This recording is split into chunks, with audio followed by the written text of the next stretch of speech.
What up, that devil 3A Age Media? We're gonna talk about Big Coppa. Now, YouTube is fucking dumb, right? You can see it right here. Here we go. Parents strongly caution PG-13 for some violence or language or whatever. It's that simple. YouTube rating system, alright? But the actual Coppa law that was created back in 1998 and then amended in 2013 that YouTube had to pay a $170 million fine for because their advertising platform was gathering information from children, right?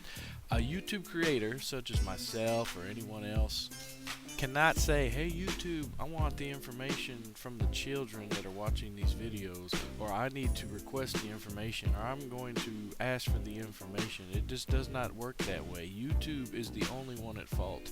And now they're overreacting because there's some retard on the YouTube team that's like, oh yeah, we're gonna have to punish the creator. Well, I got something for you. Let's check this out. This is the actual Federal Trade Commission, FTC.gov website. Children's Online Privacy Protection Rule, a 6-step compliance plan.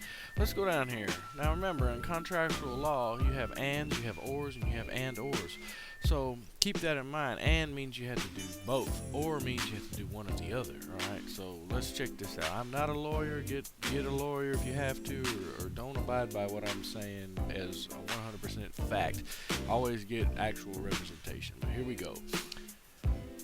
Step 1. Determine if your company is a website or online service that collects personal information from kids under 13. Coppa doesn't apply to everyone operating a website or other online service. Put simply, Coppa applies to operators of websites and online services that collect personal information from kids under 13. Here's a more specific way of determining if Coppa applies to you. You must comply with Coppa if your website or online service is directed to children under 13 and you collect personal information from them. YouTube, not the creators. Okay. Or your website or online service is directed to children under 13 and you let others collect personal information from them. We can't do that through a video. Now, I mean, I'm sure somebody could ask in a video, but there's no prompts, there's no PO boxes and newsletter signups or anything like that. I mean, unless someone gets cool with their annotations and stuff, that'd be a policy enforcement issue. Okay? But it's all, again, it's YouTube. Or your website or online service is directed to a general audience, but you have actual knowledge that you collect personal information from children under 13. Again, none of the creators can do that. Not a single creator on YouTube or uploader can do this. Only on the back end can they do this, which is YouTube. Right? Or your company runs an ad network, Google, or plugin, for example. You have actual knowledge, and you have actual knowledge that you collect personal information from users of a website or service directed to children under 13. Again, creator can't do that. So here we go. Website or online service. Coppa defines this term broadly. In addition to standard websites, examples of others covered by the rule include mobile apps. YouTube has an app, but creators couldn't make it. Didn't make it. They send or receive information online. Internet-enabled games or gaming platforms, plugins, advertising networks. Oh, there's Google Ads again. Internet-enabled location-based services. We don't have access to the cookies. We don't have access to the proxy. We don't have access to the IP. So, again, YouTube. Voice over Internet Protocol. There is no VoIP unless you're maybe, perhaps, I don't know for sure, but maybe Google Hangouts. But that's not YouTube. Connected toys or other Internet of Things devices. I'm not sure what that means, but there it is. So, all these factors you can read. Everybody's covered this. So, again, it's not the creator's job because we put it out. We utilize your website similar to going into Walmart and grabbing a cart. And then, or buggy, depending on where you're from. If the cart has an advertisement on it and we're rolling around grabbing our groceries and everyone else is seeing that ad, we didn't put the ad on there. Walmart did. Okay? But you're going to find me, you're going to be like, oh yeah, we're going to find you for having an ad that Walmart put on there. Makes no fucking sense. Fucking dumbass commission. Right? Well, anyway, they just enforced what was signed by Bill Clinton in a dog-eared, earmarked bill that really didn't, because Coppa itself didn't pass, but this major budget of 1998 passed, and it passed like 2,000 different things, and Coppa was in there, and it hasn't been amended or anything since. Dial-up, think about that, since dial-up. But here's one thing, you're going to fine creators $42,000. I think PewDiePie can afford that, but there's something you forgot about. You ready? Oh yeah, wait a minute. There you go. Haha, we're back again. I'm gonna hit y'all with this. No one's talking about this. Let's talk about this one right here. It's something called, if I can get it to pull up. It won't pull up. There we go. The 8th Amendment.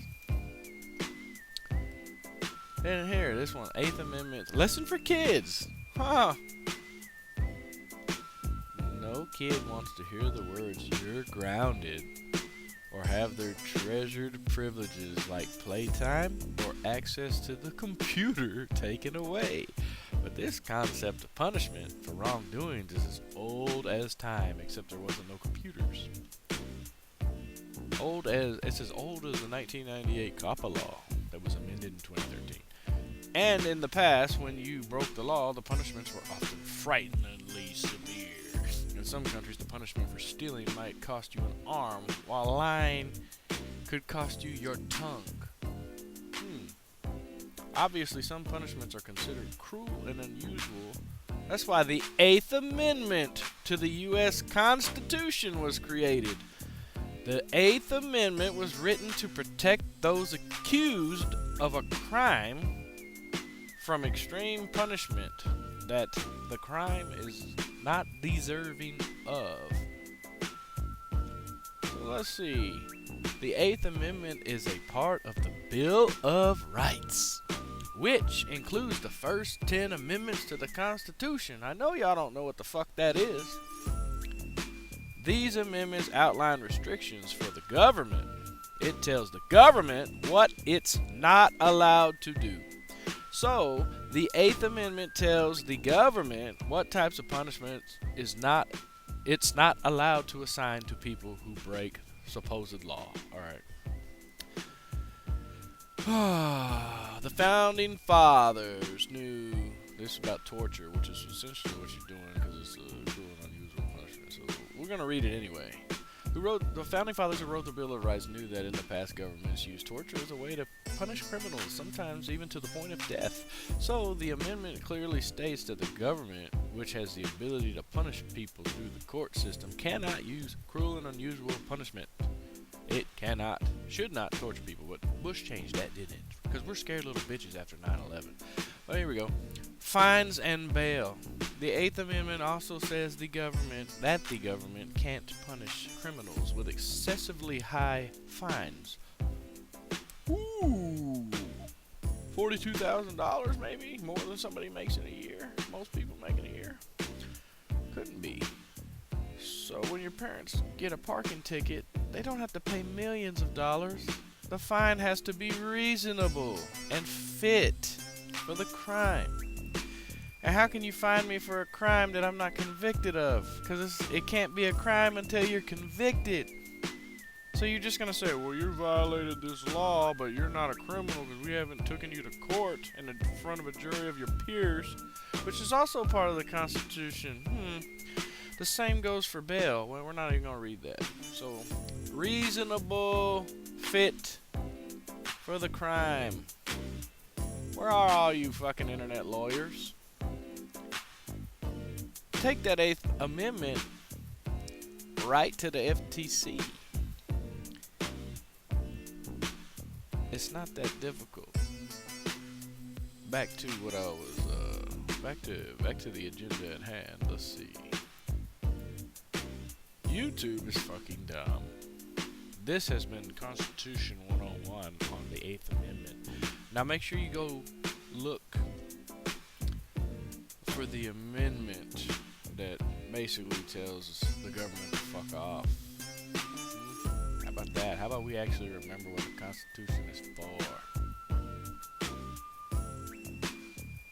What did William Wallace say? You may take our lives, but you'll never take our YouTube.